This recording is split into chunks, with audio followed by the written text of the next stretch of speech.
Hello students, तो हम next question करने जा रहे हैं। इसका इम्पोर्टेंट क्वेश्चन है और इसके बाद रिटर्न डाउन वैल्यू मेथड जो है कंप्लीट हो जाएगा। तो देखते हैं नेक्स्ट क्वेश्चन।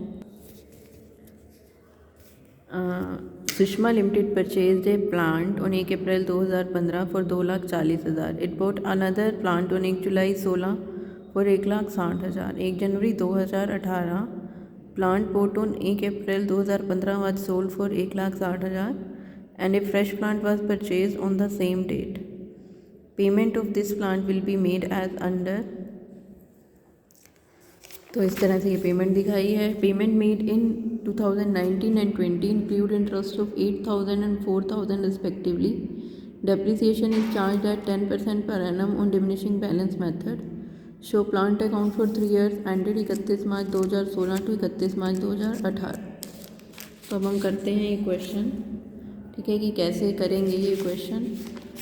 तो एग्ज़ाम्पल 18 इम्पोर्टेंट है, ठीक है। तो हम यहाँ पे बनाएंगे मशीनरी अकाउंट।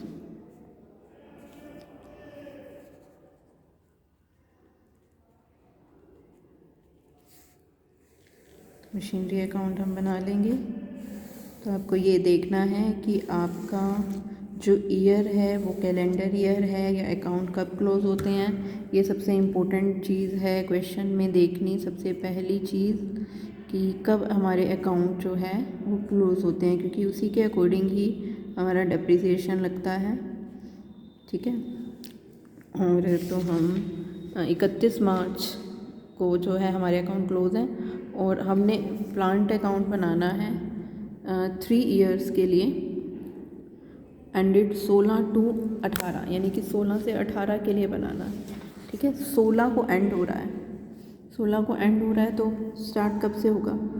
2015 से, ठीक है। तो हमने प्लांट ख़रीदा है 1 अप्रैल 2015 को। तो 1 अप्रैल 2015 को टू बैंक, ठीक है, 2,40,000 का एक प्लांट खरीदा और नया प्लांट खरीदा 1 जुलाई 2016 को। तो उससे पहले ही हमारा क्या लगेगा? डेप्रिसिएशन, ठीक है। तो बाय डेप्रिसिएशन हमने ख़रीदा, ठीक है। तो अब इसके ऊपर हम लगाएंगे डेप्रिसिएशन का रेट भी देखना ज़रूरी है। कई बार 10 होता है, कई बार 20 होता है, तो हमने लगाना है 10% की रेट से। तो 2,40,000 का 10% लग जाएगा, तो ये आ जाएगा हमारा, ठीक है, ये हमारा आ जाएगा 24,000, ठीक है। तो अब हम बैलेंस निकाल देंगे 31 मार्च को बाय बैलेंस CD, ये आ जाएगा 2,16,000, ठीक है।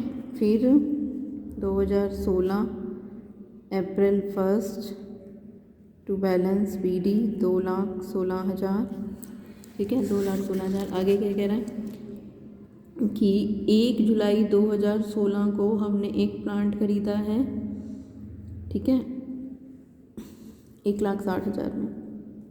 1 जुलाई को टू बैंक 1,60,000 का, ठीक है। उसके बाद ये कह रहा है 1 जनवरी 2018 में हमने प्लांट सेल किया है, तो अभी 2016 का एंड होगा 31 March by depreciation. First plant second, first पे कितने पर लगेगा? फर्स्ट पे लगेगा 2,16,000 पे, 2,16,000 का 10%। रिटर्न डाउन वैल्यू है 21,600 और सेकंड में 1,60,000 पे कितने परसेंट? 10%। और कितने महीने के लिए? जुलाई से ख़रीदा है, तो 9 months का लग जाएगा, ठीक है, 9 months का लग जाएगा। तो ये 9 months का आ जाएगा हमारा 9 months का हम निकाल लेंगे, तो ये आ जाएगा हमारा 12,000, ठीक है। तो इस तरह से ये आ जाएगा टोटल 33,600, ठीक है। तो फिर हम बैलेंस निकाल देंगे बाय बैलेंस CD फर्स्ट और सेकंड। तो 2,16,000 में से 21,600 लेस करेंगे, ठीक है, यह आ जाएगा 1,94,400। उसके बाद 1,60,000 में से 12,000 लेस करेंगे, 1,00,00 48,000, तो यह आ गया 3,42,400। ठीक है, तो इस तरह से है ये। ठीक है, उसके बाद हम आ जाते हैं 2017 अप्रैल 1।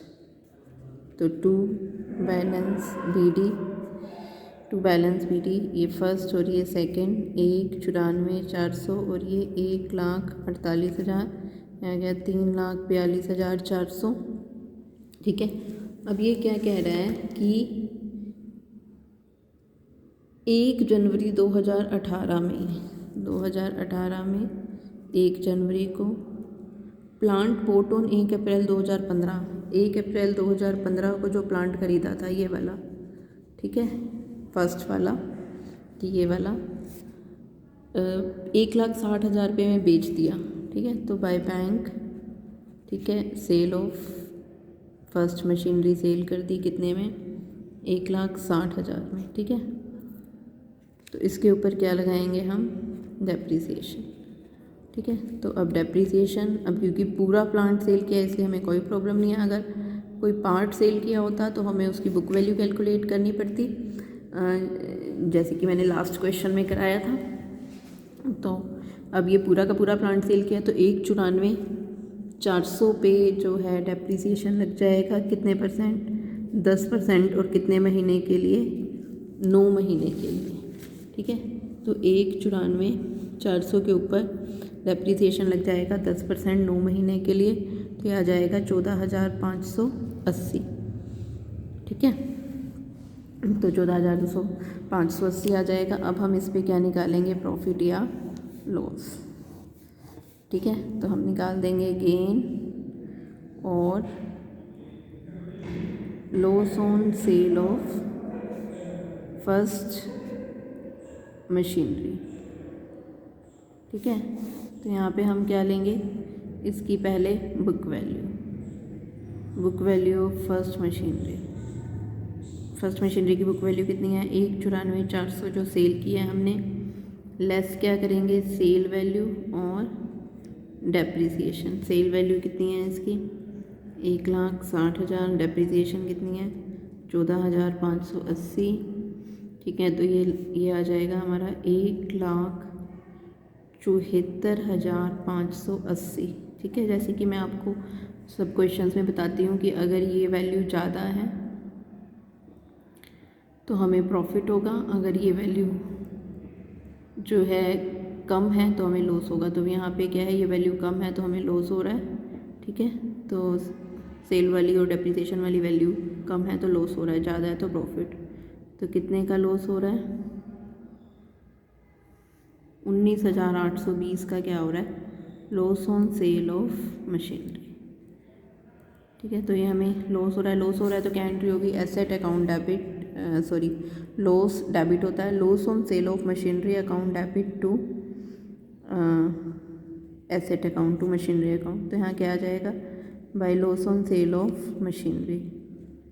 ठीक है, तो ये 19,820 का क्या आ गया, लॉस आ गया। ठीक है, तो इस तरह से ये हमारा सेल वाला पॉइंट कंप्लीट हुआ। आगे क्या कह रहा है कि सेम डेट को a fresh plant was purchase on the same date, उसकी पेमेंट कैसे करनी है, 1 जनवरी 18 को 40,000, 19 को 48,000, 20 को 44,000। ठीक है, उसकी पेमेंट 3 सालों में की है, 18, 19 और 20 में। ठीक है, तो 1 जनवरी 18 को ख़रीदा है हमने तो ये एडवांस पेमेंट होगी, ये इंस्टॉलमेंट हो गई। तो ठीक है, आगे क्या कह रहा है कि payment made in 19 and 20 include interest of 8,000 and 4,000 respectively, कि जो 19 और 20 में पेमेंट की है उसमें 8,000 और 4,000 का इंटरेस्ट इंक्लूड है। जो 19 और 20 में पेमेंट की है उसमें 8,000 और 4,000 का इंटरेस्ट इंक्लूड है। ठीक है, तो अब आपको पता है जो इंटरेस्ट है, हमने 18 में एसेट खरीदी है। ठीक है, तो ये बाद के सालों की पेमेंट है, तो जो एसेट को ख़रीदने के बाद का जो खर्चा है, ठीक है, वो हमारा रेवेन्यू एक्सपेंडिचर माना जाता है, और पहले का जो खर्चा है वो कैपिटल एक्सपेंडिचर।